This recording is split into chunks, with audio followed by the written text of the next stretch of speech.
Army is now sending letters to troops who were discharged for refusing the vax. Says, well, they can correct the discharge if you just come back. Yeah, no. Yeah, over only 43 of the more than 88,000 discharged from U.S. military for refusing COVID vaccine have rejoined. Oh, yeah. Here's the thing. And the big army has fucked this up for decades. Okay. They want a volunteer army. Most of the people that used to volunteer for the military were from families of veterans who served before them. Yep. And you can only fuck those guys so many times.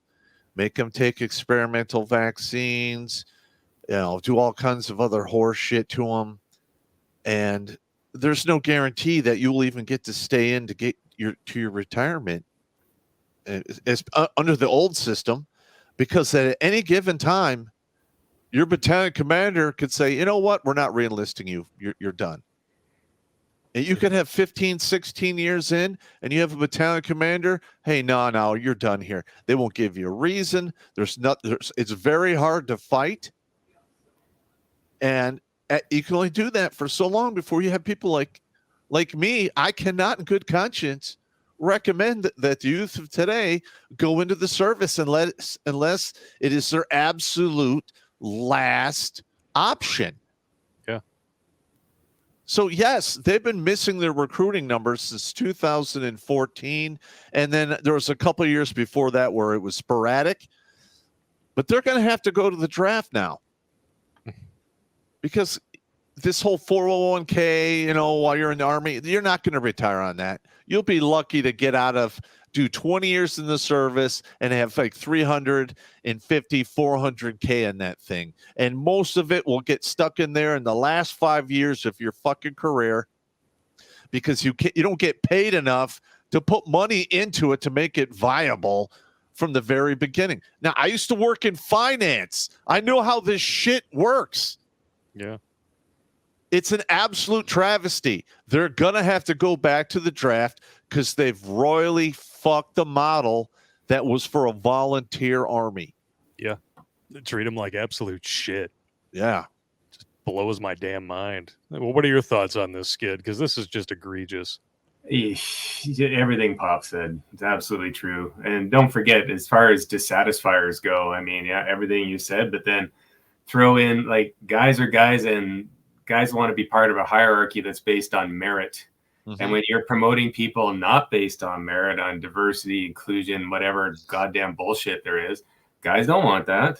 Yeah. They want a hierarchy where the best go up and lead and take care of things. And it's like, and then you don't join as some kind of social experiment. You join to fight.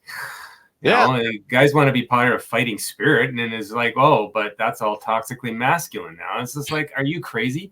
So, I mean, you cannot possibly promote something which the primary purpose is killing people and breaking things by saying, oh, well, let's all get together and have a kumbaya hug. No, the guys join the military to kill people and break things. And that's what we like to do, and that's what we want to do it. And if you're going to hold it back, then what's the point? Well, that's why you're not everyone. Not everyone comes in to kill people and break things. No, there are a certain percentage of psychos, such as myself, who might have done that in my youth. As I've gotten older, I didn't really care for the killing portion. Most people who join the military just need a job. Yeah. Or can't afford college and don't want to do the student loan shuffle. Well, I went in because at that time it was my last option. Yeah, and many times it's a last option or a family trade. I was getting no college. I wasn't going to be able to live at home. I didn't have a fucking good job. I barely got a C plus average when I graduated. Yeah, I was a 2.51 GPA, whatever that is on the old scale of A through F. Yeah, it's like a middle C average. Yeah. And that was it. I had no options. I literally had no other option. Yeah. For a white boy in the 80s. Yeah. Well, a single mother. She had no money. My grandparents had just retired, so there's no money. Plus, I never, ever got the benefit of the doubt. No one ever came out of their pocket to help me in any way, shape, or form. For the most part, other than the base essentials, everything else I had to do it myself.